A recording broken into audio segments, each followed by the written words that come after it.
Am I the a-hole for not saving half-siblings I have no relationship with from foster care?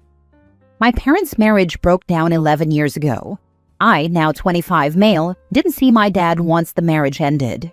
He reached out a couple of times, but I told him I would never play happy families with him and the woman he cheated with, so he left me alone.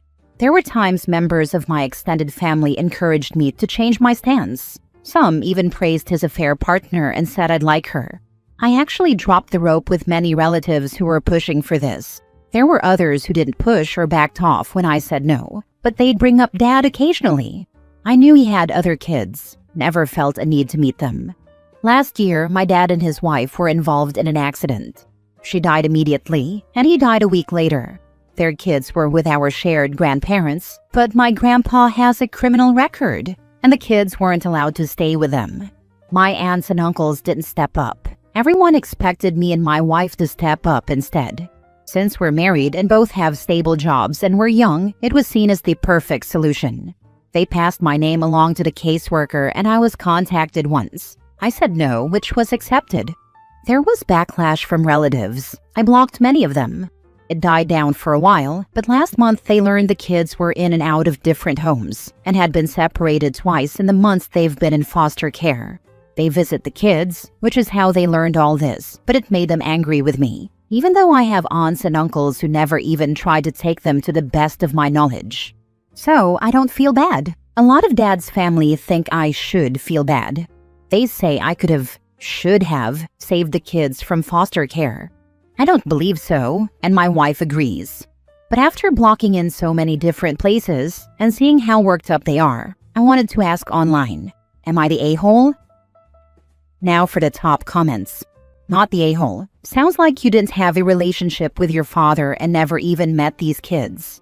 You have no obligation to take them in, which is a huge life-changing event. That's right. I never met them nor had any contact with them. I have no idea the ages of these kids even, or if they're boys, girls, or what. We're literal strangers. So the people who know these kids, and who had a good enough relationship with their parents to push for you to connect, are refusing to take the kids in? That sounds sketchy to me. Their circus, they're monkeys, not yours. Not the a-hole. Why aren't their mother's family taking care of them? I don't know the answer to this one. I don't care enough to ask. You have no obligation to take this on. Having said that, the system sucks. And unless they end up in a perfect scenario, their lives could be really messed up because none of their family members wanted the responsibility of raising them. I don't think you're an a-hole, but I do feel bad for the kids. Foster care is no joke. I agree that bad things could happen, which is why their actual family members should step up since they're so upset by everything. I was never these kids' family. We never met or had a relationship. I know nothing about them even, but they do know our aunts and uncles. You are doing for them exactly what your dad did when he left you and your mom. Nothing. Nobody has any business volunteering you for anything you didn't sign up for. Exactly this, not his burden nor his responsibility. His deadbeat dad and side chick should have made plans for their kids in case something happened to them, like a reasonably responsible person would do. Just one final failing of this father to add to the seemingly long list of parenting fails. Next story. Am I the a-hole for refusing to take classes to help me take care of my autistic stepbrother? My mom's husband has 2 kids. My stepbrother Jake is 9 and my stepsister Ella is 7. My mom and her husband have been together for 5 years and married for 2. 3 years ago, my mom joined her husband and Ella in classes to learn how to care for people on the spectrum. It's supposed to cover a bunch of stuff and educate on having family members on the spectrum, so it wasn't just about caregiving. I, 17 male, was literally dragged along but didn't take them seriously and never passed the classes. For one, I didn't want to be set up as a babysitter for Jake and Ella. The other thing was, I resented all the changes we had to make for my mom's husband and kids to move in that accommodated Jake. My mom's husband said they wouldn't move in together if I didn't take the classes, which was also what I was hoping for. Clearly that didn't work. And now they lost their regular babysitter who could take care of Jake, so the pressure is on me to take the classes and pass this time. I'm refusing, and I offered to live with a family member if they weren't okay with my decision.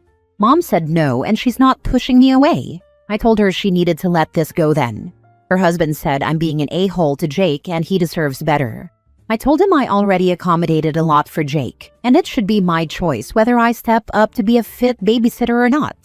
My mom begged me to reconsider, and she told me the babysitting will be off the table. But to pass them to show I want to learn how to interact with Jake better. Am I the a-hole? Not the a-hole. Not your kids, not your problem.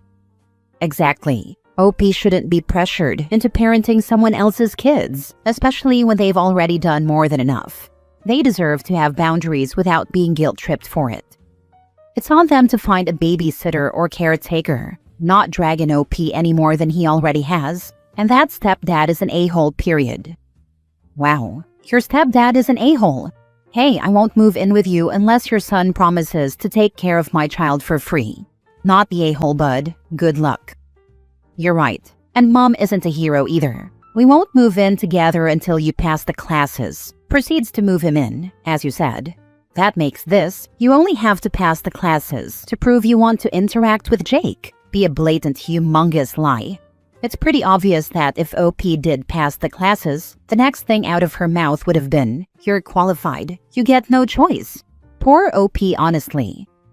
Not the a-hole. The real issue here is that even if these classes provide valuable life skills, once you take the class and pass, mom and stepdad will want you to babysit, regardless of your mom saying it's off the table. Yeah, 'cause nothing says totally optional, like emotional blackmail and an empty promise wrapped in guilt sprinkles. Take the class, but don't you dare use it, or we'll guilt trip you for life anyway. Next story. Am I the a-hole for telling my sister that, since she's the favorite, she'll be the one taking care of our mom when she's old? I'm 21 female and my sister is 18. I've always felt like our mom favors her, even if she doesn't say it directly. I study out of town and only come home a few days a week. When I'm gone, my sister uses my stuff without asking. It's happened so many times that I've stopped leaving anything valuable at home. Recently, an aunt sent me a pair of sneakers I really liked. My mom said she couldn't find them, and then my sister showed up wearing them. I asked her to take them off. She refused. We argued, and my mom's only response was something like, "So what? It's not like you're gonna eat them." That same night, my sister started provoking me. She said things like, "Nobody loves you," and called me a freeloader. I was doing the dishes, and when I finished, she came and dropped off her dirty plate, just to say, "You act like it doesn't hurt, but I know it does." I snapped. I told her that if she enjoys being the favorite so much, she better enjoy everything that comes with it, because when mom gets old, she'll be the one changing her diapers and dealing with everything, and I won't help at all. She went silent and locked herself in her room crying.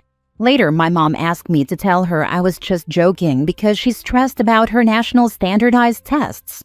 I said no, I meant what I said. My mom got angry, called me ungrateful, said she raised me for nothing, and now she's telling my aunts that I came home just to ruin her peace. So, am I overreacting? Am I the a-hole? Now for the comments. My mom took care of her parents forever, but once she found out they were giving all the valuables to my uncle in their wills, my mom decided to take a step back. Since the favorite was basically getting everything, mom said he could start earning it. When Grandpa's dementia got to the point of not allowing him to live alone, mom called my uncle and said come get him. That favoritism crap leaves scars. Nobody should grow up feeling less than one of their siblings. Your mom and sister are both a-holes. Not the a-hole for saying it, but stand your ground on it. Oh, and tell your aunt to mail stuff to your school address, not your parents' place. And if you're just coming home to ruin her peace, stop coming home. Go live life and enjoy it. See them when you absolutely must. I'll remember that, and when I leave and she wants to see me, that's what I'll answer. I don't want to ruin your peace. Next story. Am I the a-hole for ignoring my half-sister because she complains that my tattoo only represents my mom and not hers? I, 22 male, lost my mom when I was 5. My parents had a complicated relationship, and I believe my dad was with his present wife before my mom died. If not, he moved on very fast because my half-sister, 16 female, was born less than a year after my mom died. I was 6. My relationship with my half-sister's mom was never a close one. I resented her and my dad for making things move so fast, and I resented her attempts to parent me, mostly times when she challenged me on why I denied she was my mom too, or when she put a limit on how many photos of my mom I could have in my room at any one time. She accused me of keeping them to hurt her, which wasn't true, but she felt hurt seeing them and realizing I kept them close. Dad and I drifted apart entirely. He knew how I felt and didn't want to face it, and I was still so mad at him for turning my world upside down after Mom's death had already done it. My half-sister and I had a decent relationship despite all that. We were never super close, but we were okay.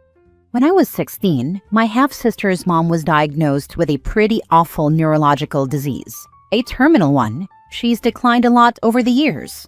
I've tried to be supportive of my half-sister, but I know she has some resentment toward me because I have not helped care for her mom. And once I moved out, I cut ties with my dad and her mom, but kept in touch with her. Last year, I got a tattoo. I'd always wanted one that honored Mom, so I got an owl bear because I remember my mom being wise and loving. Her name's also included, along with a small heart. My half-sister has seen it on social media a little, on my page and the tattoo artist's page. When she first saw the fully healed tattoo, she asked me about it and asked why I just had my mom and not both mine and hers. She told me her mom raised me longer than my mom did and that her mom was dying.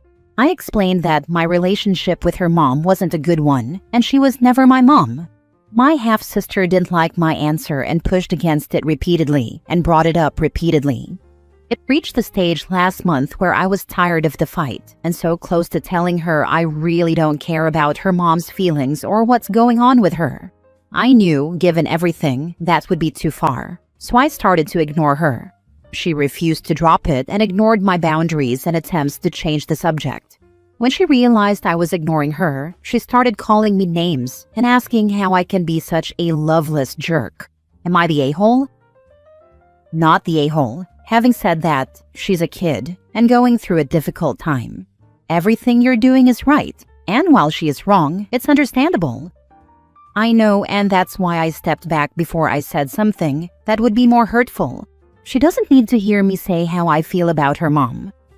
Not the a-hole. Sorry about your loss. And sorry your dad is such an a-hole. You deserve better. Stay away from them and find your peace. Thank you. I miss her a lot still, but I know she'd want me to be happy and I am. My life is pretty good right now, despite everything. This may be harsh, but perhaps it will help her understand your point of view.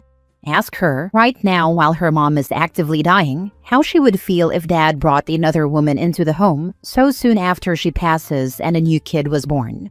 Would new woman be her mother? She should get the point. I understand dumping that on a teen going through her parents' death is really cold, but that's the point.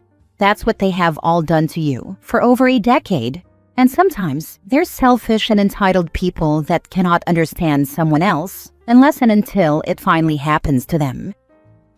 Last story. Am I the a-hole for moving into a studio apartment away from my mother-in-law who moved in? Long story short, my boyfriend's mom is poor and had to move into my boyfriend's and my apartment last month because my boyfriend's brother, who lived with her, got them both evicted. He stole her car, wrecked it into their apartment, and almost killed someone. He's currently in rehab. Before she moved in, I sat down with my boyfriend and laid out the requirements for her living here. She must cut off contact with his brother for his own good and never invite him over, as I'm afraid of him retaliating at our apartment and getting us evicted too. She should also stop enabling him with a constant safety net to continue his drug use. I know that sounds harsh, but it was the only way to actually force him to get help. This has been an almost decade-long battle of her enabling him, and he's not getting any better. My boyfriend agreed to this, and she agreed. Cut to 2 weeks in, I come home from work. My boyfriend and she are laughing about how they took his brother to Golden Corral when I was gone, and he was so high he was nodding off in the food. I was so upset that not only did she break the cardinal rule I set for her, but that my boyfriend went along with it too. I told him I felt betrayed and that he just set a precedent for her that she can do whatever she wants now because any rule set isn't actually going to be enforced, clearly, by his example. He told me he did it because he thought it was too harsh after the fact, without telling me he had changed his mind and thereby went against our agreement. I otherwise wouldn't have let her live here rent-free. My boyfriend said putting her on the street was too harsh of a punishment for breaking the rules. But isn't that the point? Now she's telling us we need to do her chores when we pay the rent because she doesn't want to do them, knowing he won't enforce anything or kick her out because he ultimately can't face the guilt of doing so. He has attachment issues with her and a heavy guilt complex. Our apartment lease is up in a couple of months, and now that we're moving, she asked us, so where are we moving to? Fully expecting a free ride and free rent at our next place. I was so dumbfounded because she was only supposed to be here until she got housing, but low-income housing waiting lists can be months to years long. I don't want to live with her anymore because she walks all over us and causes tension between my boyfriend and me. He will never put her on the street because he's controlled by his guilt.